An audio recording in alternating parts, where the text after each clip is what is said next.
Assalamualaikum warahmatullahi wabarakatuh. Perkenalkan, nama saya Faradila dengan NIM 240020021. Di sini saya akan membahas materi mengenai suatu manajemen serta digitalisasi perpustakaan. Untuk mengampu mata kuliah tersebut, saya akan membahas materi dari pertemuan 1 sampai materi pertemuan ke-16. Nah, yang pertama kita membahas mengenai konsep dasar perpustakaan sekolah. Nah, di sini poin pertama yaitu mengenai pengertian manajemen perpustakaan. Kedua, konsep perpustakaan sekolah. Yang ketiga, adanya fungsi perpustakaan sekolah. Yang keempat, jenis-jenis dari bahan pustaka. Yang kelima, manfaat perpustakaan sekolah. Dan yang terakhir yaitu aspek-aspek manajemen perpustakaan. Nah, pengertian manajemen perpustakaan sekolah itu sendiri yaitu merupakan suatu proses perencanaan, pengorganisasian, pengarahan, serta pengawasan sumber daya manusia, dana, serta fasilitas agar untuk mencapai tujuan perpustakaan tersebut secara efisien. Menurut Iskandar 2016, ini mencakup pengaturan sumber daya perpustakaan untuk menjalankan tugas kepustakawanan. Lasa 2005 juga menambahkan bahwa suatu manajemen adalah memanfaatkan suatu sumber daya manusia, informasi, serta sistem maupun dana sambil memperhatikan fungsi serta peran keahliannya. Konsep perpustakaan sekolah itu sendiri yaitu berfungsi sebagai laboratorium intelektual yang mendukung suatu proses belajar mengajar melalui koleksi yang relevan dengan suatu kurikulum. Nah, konsep ini menekankan aksesibilitas, kenyamanan ruang, serta integrasi teknologi seperti OPAC untuk pencarian cepat. Nah, Bryson 1990 menyebutkan sistem informasi yang menghubungkan siswa dengan sumber pengetahuan. Nah, fungsi perpustakaan sekolah dalam mengumpulkan serta mengolah bahan pustaka untuk mendukung suatu kurikulum, pelayanan pengguna melalui sirkulasi referensi, serta suatu program literasi, pengembangan koleksi, serta evaluasi penggunaan untuk efektivitas. Selanjutnya mengenai jenis-jenis bahan pustaka. Bahan pustaka terbagi menjadi cetak maupun non-cetak. Yang cetak seperti majalah serta buku, non-cetak e-book serta CD, DVD, database digital. Nah, klarifikasi menggunakan DDC 00 sampai angka 900 untuk subjek atau UDC dengan pengolahan seperti katalogisasi serta inventarisasi. Nah, manfaat dari perpustakaan sekolah ini yaitu untuk meningkatkan suatu minat baca siswa dalam mendukung penelitian serta mengembangkan suatu keterampilan berpikir kritis. Nah, manfaatnya mencakup dalam meningkatkan prestasi akademik serta pembentukan budaya literasi seumur hidup. Selanjutnya membahas mengenai aspek-aspek dari manajemen perpustakaan itu sendiri. Yang pertama yaitu perencanaan. Perencanaan ini menyusun suatu visi misi serta kebijakan koleksi dan jadwal kegiatan tahunan. Pengorganisasian, membagi tugas staf serta struktur organisasi atau pimpinan administrasi serta layanan. Dan pengelompokan koleksi. Selanjutnya adanya penganggaran, yaitu mengalokasikan dana dari lembaga induk, hibah atau denda untuk pengadaan serta pemeliharaan. Dan selanjutnya kepemimpinan, memotivasi suatu staf melalui suatu pengarahan dan pelatihan untuk layanan yang optimal. Dan yang terakhir adanya pengawasan serta penilaian. Di sini memantau kinerja melalui inventarisasi rutin, evaluasi koleksi, serta melakukan umpan balik pengguna. Ke pembahasan kedua yaitu adanya sejarah perpustakaan. Yang pertama sejarah perpustakaan dunia dan sejarah perpustakaan di Indonesia. Nah, perpustakaan dunia, perpustakaan tertua yang tercatat muncul dari Mesopotamia sekitar 2500 sebelum Masehi berupa tablet tanah liat dengan teks cuneiform. Diikuti perpustakaan Assurbanipal di Nineveh abad ke-7 sebelum Masehi yang menyimpan ribuan dokumen epik serta ilmiah. Puncak keemasan terjadi dengan perpustakaan Alexandria di Mesir abad ke-3 sebelum Masehi yang mengumpulkan hingga 700.000 gulungan papirus dan menjadi pusat penelitian matematika, astronomi, serta filsafat oleh para Cendekiawan. Nah, seperti Aritagorus meski hancur akibat kebakaran pada abad ketiga Masehi. Pada abad pertengahan, biara-biara Eropa seperti Monte Cassino abad ke-6 melestarikan manuskrip Latin, sementara dunia Islam membangun rumah kebijakan Bait al-Hakim Baghdad pada abad yang ke-8 yang menerjemahkan karya Yunani kuno. Revolusi mesin cetak Johannes Gutenberg 1440 memicu ledakan buku yang memunculkan perpustakaan nasional British Library 1753 yang perpustakaan universitas seperti di Oxford 1602, dan selanjutnya adanya munculnya perpustakaan di Indonesia. Di Indonesia, jejak awal perpustakaan muncul pada era kerajaan Hindu-Buddha abad ke-5 seperti prestasi Kutai Mardipura yang mencatat catatan batu serta lontar di Jawa serta Sumatera. Meski lebih bersifat arsip kerajaan daripada perpustakaan publik, masa Islam ke abad ke-13 memperkaya dengan manuskrip kertas seperti Hikayat dan Serat Centini di pesantren dan Istana Mataram. Penjelajahan Portugis Belanda membawa perpustakaan formal pertama. Perpustakaan Gereja Batavia 1624 untuk teks agama, diikuti Batavia Genootschap van Kunsten en Wetenschap 1778 yang kini menjadi Museum Nasional dengan koleksi 3.000 buku langka.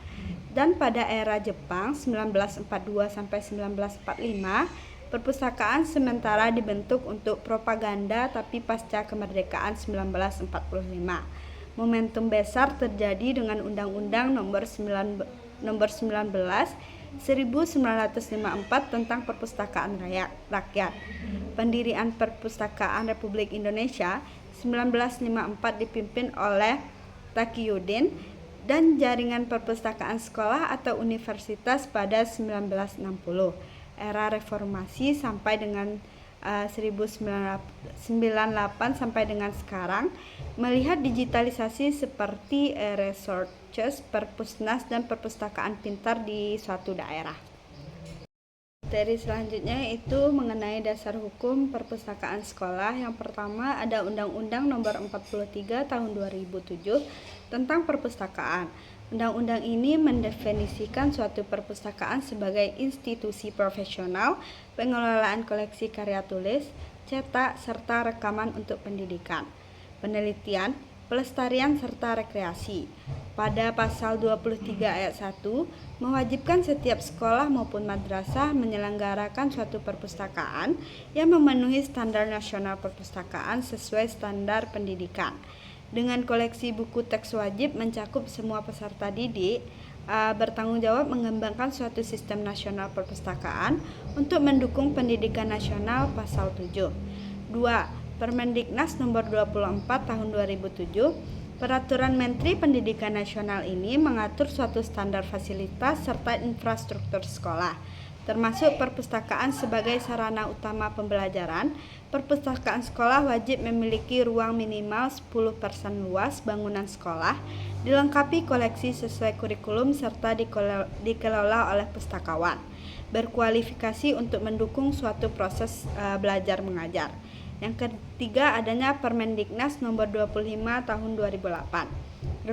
Regulasi ini menetapkan standar sarana dan prasarana pendidikan dasar dan menengah, menekankan perpustakaan sebagai pusat sumber belajar dengan koleksi minimal 5.000 eksemplar untuk SD dan 10.000 untuk SMP maupun SMA. Fokus pada pengadaan bahan bacaan yang mendukung pengembangan literasi dan keterampilan berpikir siswa. Selanjutnya Peraturan Pemerintah Nomor 4 Tahun 2014. Peraturan pemerintah ini melaksanakan Undang-Undang Nomor 43 Tahun 2007 yang mengatur suatu kebijakan pengelolaan perpustakaan secara rinci. Pasal-pasal ini mencakup suatu pembinaan sistem perpustakaan nasional, pengembangan koleksi khusus, serta kewajiban pemerintah daerah dalam menyediakan suatu layanan perpustakaan sekolah terintegrasi dengan teknologi informasi. Selanjutnya adanya Standar Nasional Perpustakaan Sekolah Dasar Perpusnas nomor 10 tahun 2007. Nah, peraturan Kepala Perpustakaan Nasional ini menetapkan suatu standar minimal untuk perpustakaan SD atau MI meliputi 8 aspek, yaitu koleksi minimal 2 eksplan per siswa, tenaga pustakawan, sarana dan prasarana, layanan, pengelolaan, hingga pemanfaatannya. Tujuannya agar memastikan suatu perpustakaan sekolah dasar dapat berfungsi secara optimal sebagai laboratorium literasi. Selanjutnya mengenai materi ketepatan dalam mengungkapkan suatu perencanaan perpustakaan. Poin pertama yaitu adanya fungsi perencanaan. Yang kedua, tahap perencanaan, penyusunan visi, misi, serta tujuan perpustakaan. Yang ketiga, analisis kebutuhan penggunaan, user need analysis. Baiklah, kita akan memasuki poin pertama yaitu mengenai suatu fungsi perencanaan. Perencanaan berfungsi sebagai panduan aktivitas perpustakaan agar efisien maupun efektif serta selaras dengan tujuan pendidikan sekolah. Fungsi utamanya meliputi pengendalian sumber daya, yaitu sumber daya manusia, dana maupun koleksi, pengurangan risiko kegagalan, serta meningkatkan kualitas layanan literasi melalui prioritas isu aktual. Tahap perencanaan perpustakaan mencakup 4 langkah utama, yaitu yang pertama menentukan visi, misi, serta tujuan. Yang kedua, merumuskan suatu kondisi masa sekarang ataupun saat ini, identifikasi kekuatan serta hambatan SWOT, serta pengembangan rencana kerja dengan jadwal dan tim pelaksana. Proses ini dimulai dari analisis data faktual sekolah, dilanjuti dengan musyawarah dengan wakil kurikulum serta kepala sekolah untuk menyusun suatu rencana pengadaan, bahan pustaka serta sarana. Penyusunan visi, misi, serta tujuan ini dirumuskan sebagai arah jangka panjang ideal, contohnya menjadi pusat literasi unggul sekolah pada tahun 2030. Nah, meski sebagai langkah konkret, pengadaan koleksi kurikulum serta pelatihan literasi dan tujuan terstruktur SMART seperti menambahkan 2000 buku dalam 1 tahun, serta penyusunan dilakukan melalui diskusi staf perpustakaan untuk memastikan relevansi dengan standar nasional pendidikan. Analisis kebutuhan pengguna. Analisis kebutuhan pengguna ini dilakukan melalui survei, wawancara siswa maupun guru, inventarisasi, koleksi existing, dan evaluasi kurikulum untuk mengidentifikasi kekurangan bahan pustaka maupun layanan. Hasilnya menghasilkan suatu prioritas pengadaan, misalnya buku teks 2 eksplan per siswa, serta adanya program seperti klub baca, memastikan perpustakaan berorientasi pada kebutuhan serta pembelajaran yang aktual. Selanjutnya kita akan membahas materi mengenai sumber daya manusia atau staf perpustakaan.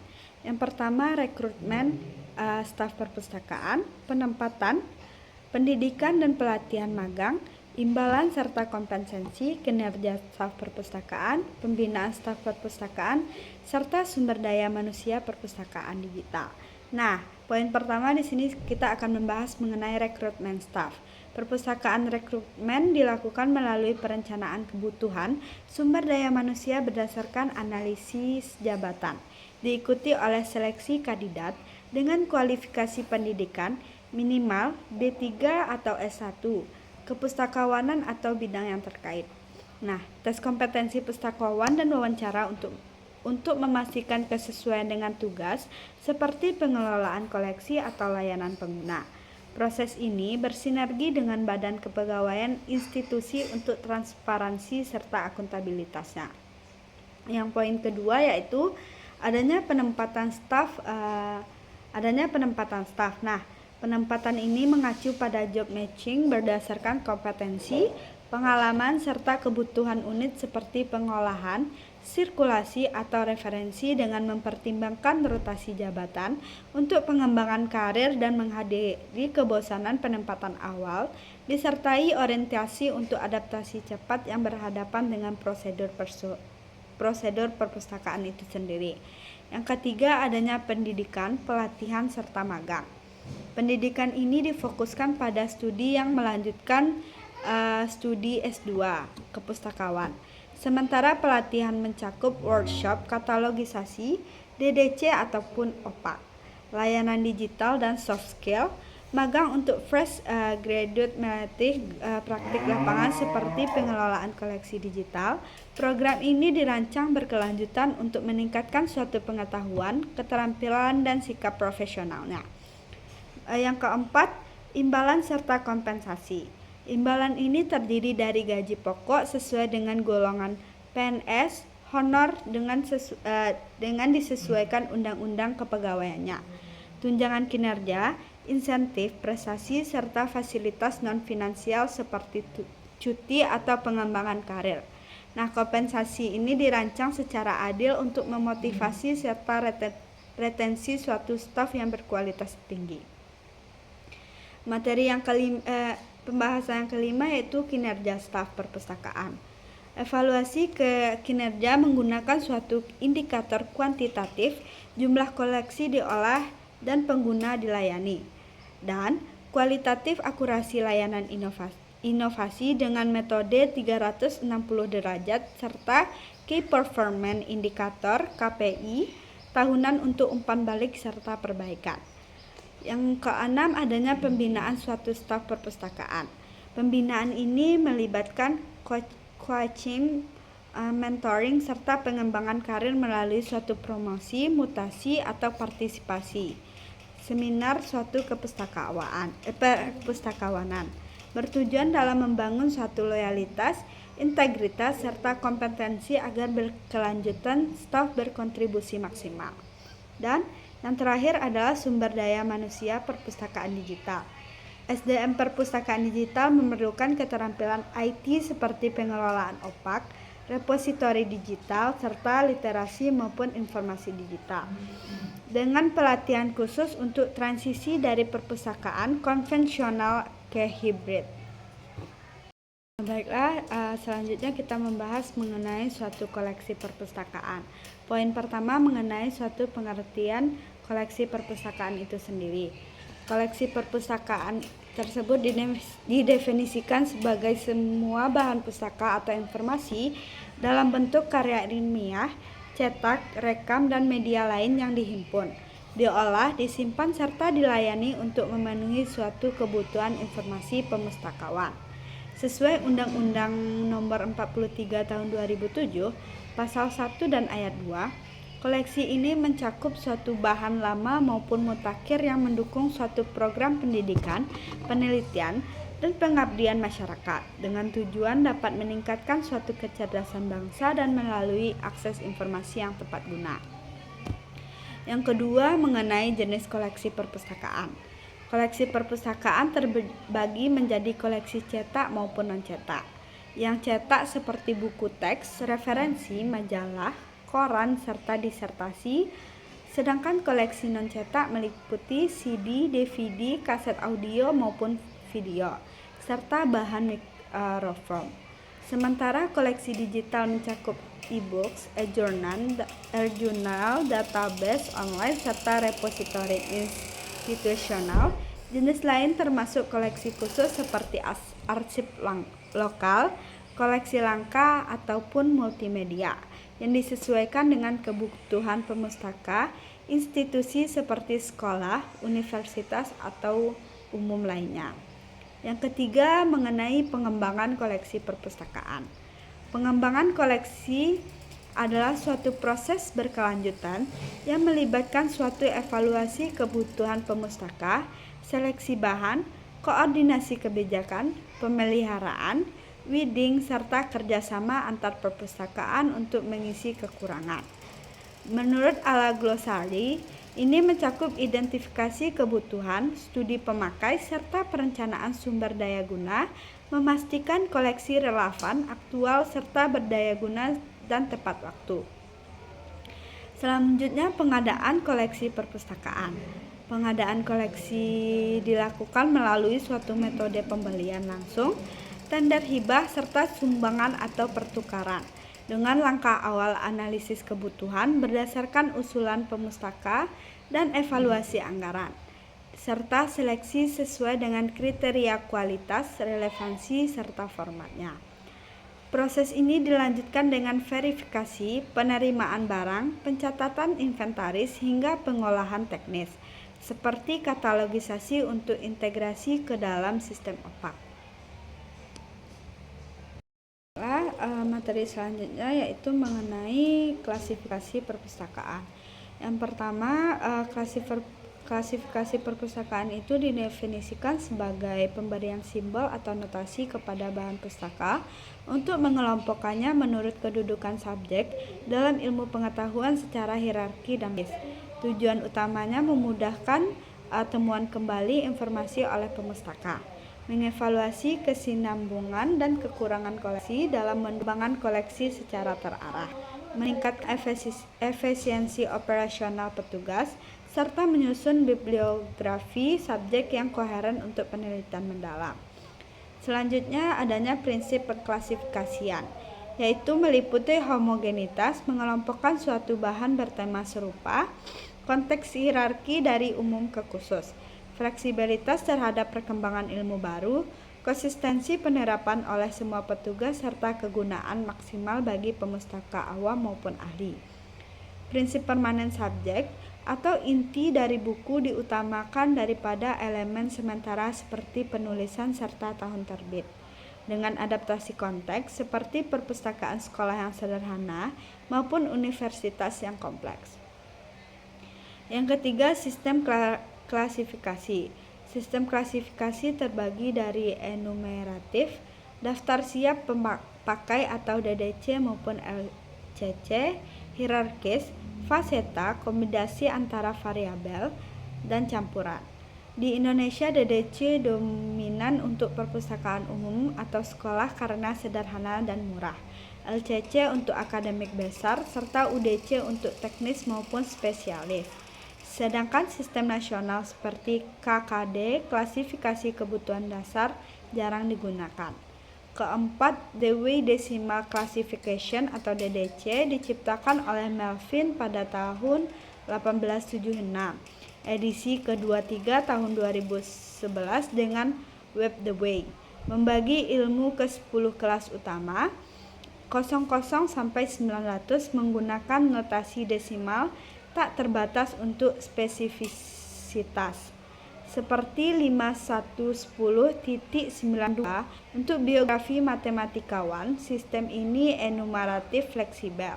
Internasional digunakan 200 lebih negara untuk mendukung digital via EDDC dan ideal untuk perpustakaan Indonesia dengan tabel, standar, serta biaya yang terjangkau. Yang kelima, cara mengklasifikasi buku proses.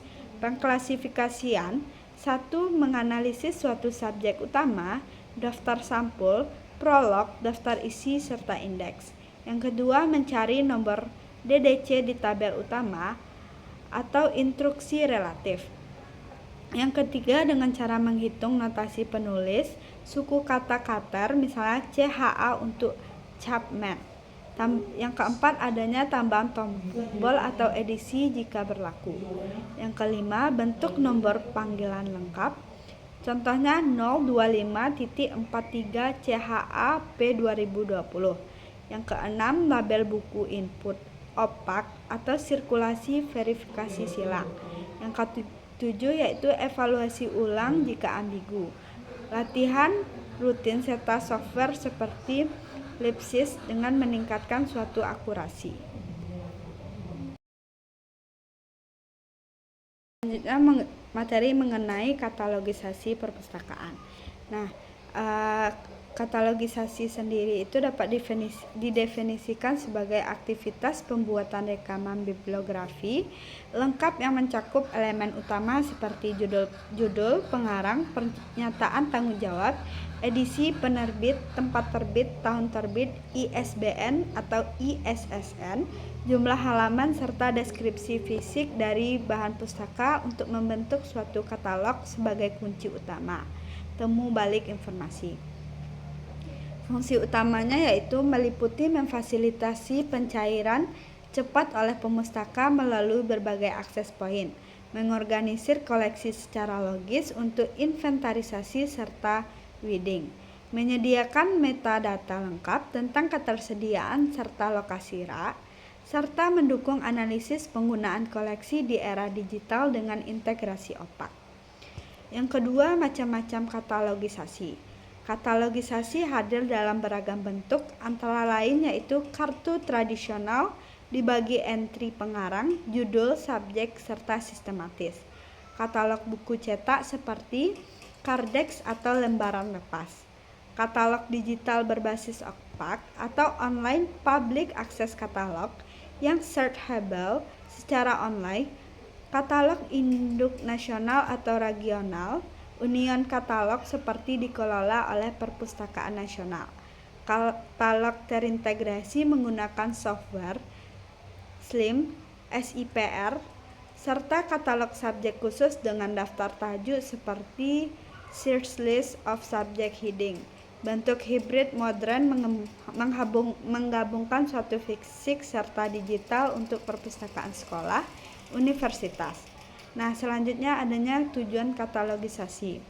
Tujuannya diformulasikan berdasarkan suatu prinsip Karles-Kater, yaitu menggunakan suatu pemustaka menemukan bahan pustaka yang diketahui pengarangnya, judul maupun edisi terbitannya, menunjukkan semua koleksi perpustakaan dimiliki berdasarkan suatu pengarang, tajuk subjek atau jenis sastra, serta memilih bahan yang paling sesuai dengan karakter edisinya, format, maupun suatu topik yang sangat dibutuhkan.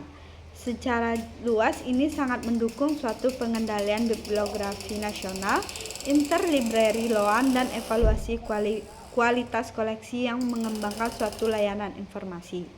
Yang keempat, fungsi katalogisasi. Yang pertama yaitu mencatat semua karya pengarang di bawah tajuk subjek yang sama untuk kelompok tematik. Yang kedua, dapat menyusun entry pengarang secara alfabetis tepat sehingga seluruh produksi bibliografi terkumpul rapi. Yang ketiga, dapat memfasilitasi pemilihan buku berdasarkan edisi terbaik, karakteristik fisik maupun tingkat kesulitannya. Ditambah dengan fungsi kontemporer seperti pengurangan duplikasi pembelian serta pemantauan real time ketersediaan melalui RFID maupun opak. Adanya prosedur dari pengkatalogisasian yaitu bersifat bertahap maupun sistematis. Yang pertama, adanya penerimaan bahan baru beserta verifikasi serta duplikat melalui pencairan opak. Yang kedua, deskriptif cataloging dengan transkrip akurat dari CIP, Cataloging in Publication atau halaman judul. Yang ketiga, adanya subject cataloging menggunakan tajuk subjek, search atau LCS dikaitkan nomor dengan DCC ataupun LCC.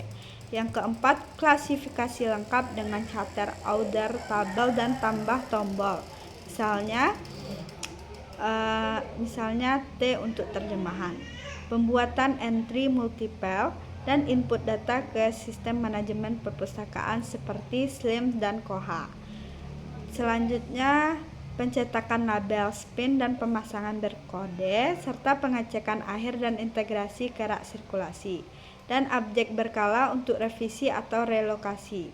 Proses ini patuh pada AACR2 atau RDA dan standar March 21 untuk interoperabilitas.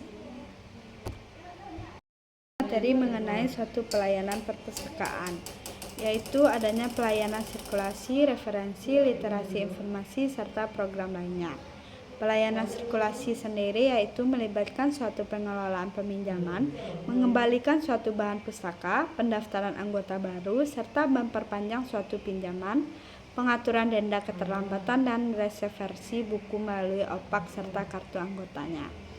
Layanan ini biasanya beroperasi selama jam sekolah dengan batas peminjaman 3-7 hari untuk siswa dan memastikan rotasi koleksi agar semua pemustaka mendapat akses adil, serta menggunakan barcode dan RFID untuk efisiensi.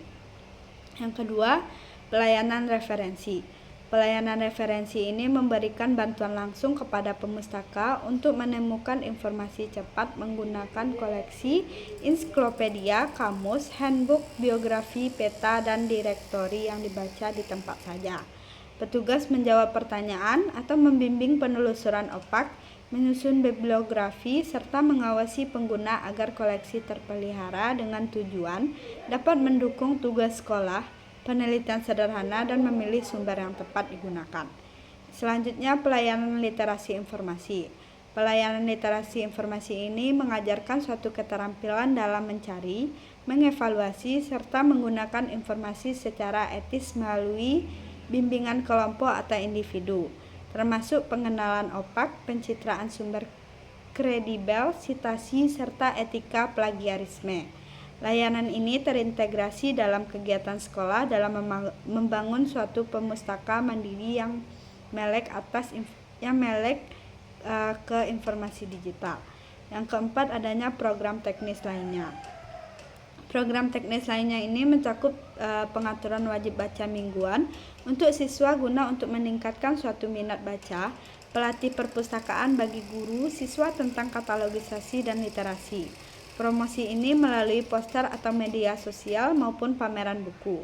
Pembuatan laporan bulanan atau laporan pelayanan, yaitu mencakup jumlah pengunjung, pinjaman, serta kegiatan. Kerjasama dengan kurikulum, serta adanya tata tertib ketat dalam larangan makanan, aturan diam, dan sanksi pelanggaran untuk menciptakan suatu lingkungan belajar yang kondusif. Selanjutnya, materi mengenai peralatan serta bahan pustaka. Peralatan tersebut terbagi dari peralatan dasar, peralatan pengelolaan atau sirkulasi, peralatan konversi dan preservasi, peralatan layanan modern, serta adanya bahan-bahan perpustakaan yaitu bahan cetak maupun bahan non-cetak. Peralatan dasar yaitu peralatan yang meliputi suatu rak buku 1 atau 2 sisi meja baca per orang, kursi petugas atau lemari katalog laci, papan pengumuman, tempat sampah, jam dinding, serta alat tulis seperti pulpen, penggaris, dan lain sebagainya. Item pendukung mencakup kotak surat, kapur tulis, serta bantal stempel untuk operasional harian ruang administrasi. Yang kedua, adanya peralatan pengolahan dan sirkulasi. Peralatan pengolahan terdiri dari mesin ketik, komputer untuk katalogisasi, stensil, fotokopi dan untuk duplikasi buku klasifikasi DDC, kartu katalog manila, serta kantong buku label, pin, lem perengkat, cap inventaris, serta stempel tanggal. Sirkulasi didukung oleh meja transaksi, lembar tanggal kembali, buku induk peminjaman, serta kuintitas untuk registrasi anggota serta pengolahan denda. Yang ketiga, adanya peralatan konservasi dan preservasi. Peralatan konservasi ini mencakup satu obat anti hama maupun jamur, lem kental untuk perbaikan, serta kertas perekat atau jarum penjilid, mesin pengkilat kertas dan pemotong, pres buku, serta rak tutup untuk koleksi langka. Preservasi melibatkan sapu lap mikrofiber serta penyimpanan kedap udara guna untuk mencegah suatu kerusakan fisik serta kelembapan maupun serangga. Yang keempat, adanya peralatan layanan modern. Peralatan layanan modern ini terdiri dari suatu komputer, laptop dengan software OPAK, printer laber berkode, serta proyektor atau LCD untuk pelatihan literasi, hotspot wifi, tablet untuk tablet, serta CCTV untuk keamanan. Integrasi ini mendukung suatu layanan digital seperti self-checkout dan virtual reference. Selanjutnya mengenai suatu bahan perpustakaan. Yang pertama, bahan cetak meliputi buku teks atau referensi, majalah koran, clipping, disertasi, laporan pamflet, serta atlas maupun peta yang memudahkan diakses fisik yang mendukung suatu kurikulum sekolah. Selanjutnya adanya bahan non-cetak seperti audiovisual, CD, DVD pembelajaran, kaset rekaman, serta slide proyeksi serta digital berupa e-books. Selanjutnya materi mengenai ruang serta perlengkapan perpustakaan sekolah. Yang pertama kita akan membahas mengenai konsep tata ruang perpustakaan itu sendiri. Konsep tata ruang perpustakaan sekolah dalam mengadopsi sistem terbuka maupun tertutup dengan pembagian zona fungsional, area administrasi, koleksi terbuka, serta ruang baca individu, kelompok, serta area khusus seperti multimedia atau storytelling corner, desain estetis menggunakan warna cerah, pencahayaan yang alami, ventilasi yang baik, serta furnitur ergonomis untuk menarik siswa. Yang kedua, adanya tujuan penataan ruang itu sendiri, yaitu untuk meningkatkan suatu kenyamanan fisik, psikologis perpustakaan agar minat bacanya menjadi naik, memfasilitasi alur sirkulasi sirkulasi lancar tanpa kemacetan, menggunakan suatu lahan terbatas untuk menjamin suatu keamanan koleksi dan pengguna, serta mendukung suatu fungsi pendidikan melalui zona untuk mendukung suatu diskusi kelompok atau belajar mandiri. Yang ketiga, adanya prinsip utama tata ruang perpustakaan, yaitu mencakup aksesibilitas, yaitu pintu masuk terpusat dekat ruangan kelas, fleksibilitas, keamanan, CCTV atau anti roboh, serta estetika, yaitu dekorasi menarik tanpa mengganggu konsentrasi. Selanjutnya standar tata ruang pustaka, yaitu pada Permendiknas 24 tahun 2007 dan Pedoman Perpusnas 2015 menetapkan suatu luas minimal kalau SD 56 meter persegi, SMP 126 meter persegi dengan alokasi 45% koleksi, 25% pengguna, 20% staf, serta 10 lainnya. Ruangan baca minimal 1,4 meter persegi per siswanya. Selanjutnya yaitu adanya gerakan aksi sekolah yang meliputi rasional gerakan literasi sekolah, tujuan serta implementasi dan pengendalian. Nah, rasional gerakan literasi sekolah yaitu muncul dari kondisi literasi rendah masyarakat Indonesia dan kebutuhan abad 21 akan keterampilan membaca kritis, menulis analitis, serta mengolah suatu informasi. Nah, gerakan ini merespon target SDGs, yaitu pendidikan yang berkualitas dengan membangun suatu ekosistem literasi yang berbasis kearifan lokal, serta kolaborasi publik, dan pembiasaan 15 menit bacaan harian untuk mengubah sekolah menjadi taman belajar. Tujuannya yaitu untuk menumbuh kembangkan budi pekerti melalui ekosistem literasi agar siswa menjadi pembelajar sepanjang hayat. Tujuan khusus mencakup membangun budaya literasi sekolah dalam meningkatkan kapasitas warga sekolah menjadi sekolah ramah anak dengan pengelolaan pengetahuan serta menjaga keberlanjutan melalui beragam strategis bacaan. Implementasi dari gerakan literasi sekolah ini yaitu pembiasaan 15 menit sebelum pembelajaran dimulai serta dikelola oleh kepala sekolah maupun guru. Nah, yang kedua adanya pengembangan tata lingkungan kaya literasi, pelibatan orang tua atau komite dalam pemeranan buku. Yang ketiga adanya pembelajaran integrasi literasi dalam mata pelajaran, diskusi buku serta menulis refleksi, serta kegiatan melibatkan pemilihan buku sesuai dengan umur, corner baca, dan kolaborasi mitra seperti perpusnas atau penerbitan. Yang keempat adanya pengendalian serta evaluasi gerakan literasi sekolah. Pengendalian ini dilakukan melalui koordinasi kepala sekolah, pengawasan, serta dinas pendidikan dengan dokumen rencana tahunan GLS dan monitoring bulanan. Evaluasi ini menggunakan indikator kuantitatif, yaitu jumlah siswa baca, koleksi buku minimal 5 judul per siswa, serta kunjungan perpustakaan. Dan kualitatif, yaitu jurnal refleksi, observasi minat baca. Dilaporkan oleh via platform daring Kemendikbud untuk perbaikan serta perkelanjutan suatu akreditasi sekolah. Yang kelima, refleksi GLS. Bagi penguat literasi serta numerasi dan mutu pendidikan, SD refleksi GLS dia menunjukkan peningkatan literasi 15-20% studi Posiljak 2023 dalam penguatan numerasi melalui bacaan soal matematika kontekstual, serta mutu pendidikan via profil pelajar Pancasila. Tentang seperti fasilitas terbatas diatasi dengan kolaborasi penerbitan dan orang tua. Dan materi terakhir yaitu mengenai penjaminan mutu perpustakaan. Penjaminan mutu perpustakaan sekolah merupakan suatu proses sistematis untuk memastikan suatu perpustakaan memenuhi standar nasional perpustakaan sebagai diatur dalam Peraturan Perpusnas Nomor 4 2024 dan Permendikbud terkait mencakup 6 standar utama demi mendukung pendidikan.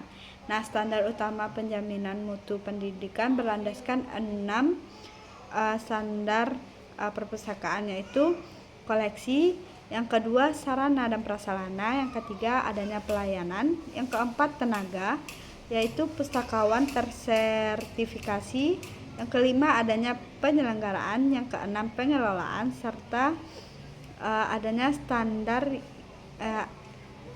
tersebut wajib dipenuhi untuk akreditasi sekolah.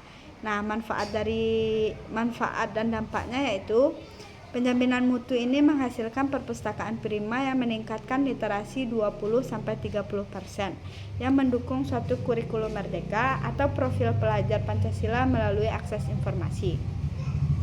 Yang ketiga, strategi dalam meningkatkan atau tantangannya itu strategi optimal meliputi kolaborasi perpusnas penerbitan untuk 10.000 judul gratis, e-library slims, hibrid, serta pelatihan pustakawan via PPG. Tantangannya seperti fasilitas daerah terpencil diatasi dengan buku digital atau GLS mobile, menjadi penjamin mutu sebagai pilar transformasi pendidikan menuju world class library.